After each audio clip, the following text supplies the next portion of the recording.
$3,000 for a 22 handgun, $6,000 for a 2011 that's hand fitted and has a couple of cool names attached to it. Let's talk about how the gun industry thinks we must be psychotic to pay some of these prices. Breaking news, gun companies this year are snorting more cocaine than a 1980s hair metal band, and somehow the result isn't bangers and strippers, it's Keltec with stripper clips. What? Did I read that right? Really? Well, I can't wait to see this one. Disappointed! Folks, new guns are absolutely blowing my mind, and in the worst ways possible. I mean, you have insane price tags. Check this out. Recycled features, right? You have marketing campaigns that look like they're one meth binge away from an OnlyFans collab, and I'm looking at you, EAA Witness Influencer X. It seems like the gun world has finally caught on to the idea that people in our community must have a whole lot of disposable income, because holy shit. Hey, you guys want precision that hits first every single time? I'd love for you to meet the Stinger Optic. The Stinger is a mil-spec holographic style sight that brings some awesome tech to your gun. At the center, you're going to find a crisp circle dot reticle with a 1 MOA center dot. You can have selectable red or green illumination, 8 different levels of brightness, which means you're going to shoot straight, glasses or no glasses. See? Woo! You're going to snap onto targets with super speed. You're going to group tighter. You're going to shoot faster. I mean, iron sights are effectively a thing of the past. Your buddies are going to be left wondering what the heck happened at the range. Built with a tough aluminum housing, fog and shock proof internal optics, and weighing only 6.9 ounces. Nice. This sight is both lightweight and battle ready. Plus, it fits pretty much any type of mount that you can throw at it, either pick rail or weaver or whatever. It runs on a single CR123 battery, and it even has an auto shutoff feature after 2 hours. All of that is normally going to cost you $240, folks, but now it's just $79 for our fans here with the Tundra Nation. That is 67% off just for the audience members, plus you get free shipping and a 60-day money-back guarantee to seal the deal. Tap now or go to mcgtac.com to treat your targets to the optics they didn't see coming. All right, this could be an unpopular opinion, but 2011s are effectively, I don't know, just the final boss level of the Gucci Glock plotline. What did he say? Right, you have, think of it, really, before you react and before you slam away into the comment section, typing your autistic screeching, "Ree!" Just listen to me for a second, okay? 10 years ago, right, thereabouts, when 15 years ago-ish, when the 2011 was first introduced, it was kind of a unicorn gun. It was something that only the elite had, or if you were like a really cool competitor, you had access to this.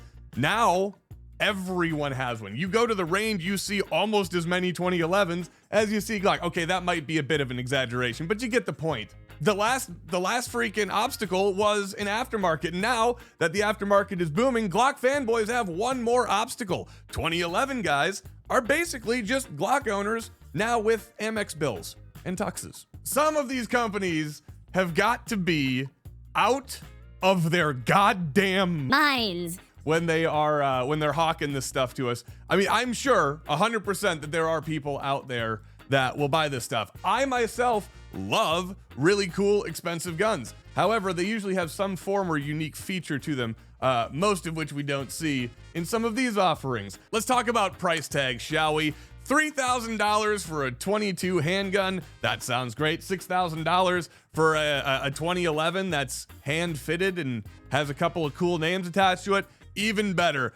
I'm going to admit right now that I have an affection for ridiculously priced guns as well. I'm a big fan and supporter of the FK Brno line. However, I think there's a fundamental difference between the FK Brno having the ability to produce rifle fucking ballistics out of a pistol and a 45 or 9mm in an all steel slide with a long barrel that looks like an ancient war relic. You've got some absolutely wild and crazy stuff like the HK51 or the AP51 here, excuse me, from Century Arms coming in. I cannot wait to get my hands on this. Century, send one over to me. I've got a great video idea to test for some side charging handle battle rifle comparisons. Let's get this and an FAL OSW lined up next to each other and put a SCAR in there just for the hell of it. Who wants to see that video? I just had that idea on the spot. Maybe I should do this for a living. Listen, I've gone on record on many occasions saying that to me, diminishing returns in firearms across the board kind of starts around the $1,500 mark, I'd say, where it becomes genuinely noticeable. Like, obviously, at every tier, there's a level of diminishing returns, but it becomes noticeable for me around the $1,500 mark and becomes kind of not worth it anymore north of the $2,500 mark, if that makes sense. So I can start to see it at $1,500, and I generally speaking don't much care for guns, usually, above the $2,500 mark. I just usually see them as like, is this thing really gonna meet my expectations? Sometimes, on a rare occasion, they do. Doesn't happen often.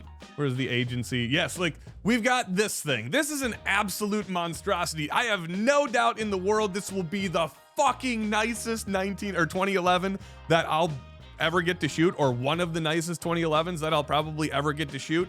I will not fault this thing in a second for its build quality, its hand fit nature, the parts, or anything like that. This gun's gonna run like a fucking top. But $6 grand? Are you out of your goddamn minds?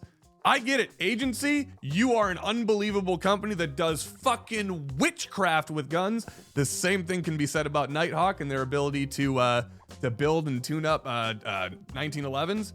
So I've got nothing bad to say about the quality. It's just, in what kind of fucking world do you expect me to pay $6,000 for a gun that does in fact work better than say its competition at, say, even half the price, which is still a ludicrous number? Like, what's the value there outside of being able to say it's an agency gun? And I get it. I want to say my guns are agency guns. Not for $6,000, I don't. Nuh-uh. The double agent can double fuck off away from my wallet. I'll shoot it all day long, and I'm sure that I will love the hell out of it. Just not a gun for me, and I don't see the value in it. Same thing with this. You got the single stack version of it, the Sandhawk, not agency this time, but you got the big barrel single port, so you at least have a little bit of amenity on top of effectively a bare bones setup. Like, okay, I say bare bones really, really loosely here, but a kind of simulated visual bare bones environment. Here you got the full-size barrel, you've got, it looks like the full-size barrel, you got a single port comp up there, but they have to be ridiculous once again because somebody out there asked him to do it, or enough people out there asked him to do it, and they added a 14 karat gold solid bead front sight. Can you imagine going to the fucking range, setting this gun down, like bumping it or something, and it hits the wall and that bead comes out? Oh, dude, how to unlock the ultimate FUD rage, right? I will give this gun its looks. It has outstanding looks. It kind of gives me a little bit of a RoboCop gun vibe or a Terminator gun vibe. I know RoboCop gun isn't the same thing. Don't fucking hang me out. I'm just saying, visually speaking, it inspires that thought. You fucking autistic psychos out there in internet land. I mean that with love, mostly. The long and short of it to me is for $1,500, there is not enough different about this gun, even with a 14 karat gold solid front bead. At the end of the day, it is a 10 round, 9mm, really nice 1911. Here is that ridiculous LeBaire ultimate rimfire gun. Number one, it looks like a 2245 on fucking steroids. I mean, they gotta test this thing for performance enhancing drugs. You're buying it to simulate the 45 and 22 already. That's what the Ruger Mark IV fucking does. Why does there need to be a $3,000 1911 replica of a fucking $500 1911 replica in the same caliber? It's a ridiculous sentiment that this gun has to exist to me, but I guarantee you some motherfucker out there is dumb enough to buy it. And the only thing I need to say to that human being is, you are what happens when pregnant women drink. $3,000. It's not $3,000, but it's effectively $3,000. 39 ounces. Look at this. What is a Ruger Mark IV these days? Serves the same purpose. I'm going to end the video with something sad. I've been playing a bit this entire video. Literally, as I hit the record button, I found out about the Charlie Kirk assassination, and I have the ticker going right now, and it has just came across, or at least there's reports coming back saying that he has indeed passed away. So I'd like to give Tundra's condolences here to Charlie's family and the people grieving for Charlie's loss, which should include the entire nation. Charlie was a visionary, and he was a great person taking care of the fine example to set for the next generation of America by sitting out in a lawn and debating people and talking to people and encouraging that. And that debate and that freedom was attacked today. I'm not going to insert a message here. I'm not going to say anything else. I'm just going to say, rest in peace, Charlie. You were a legend. To us, you will always be one of the GOATs.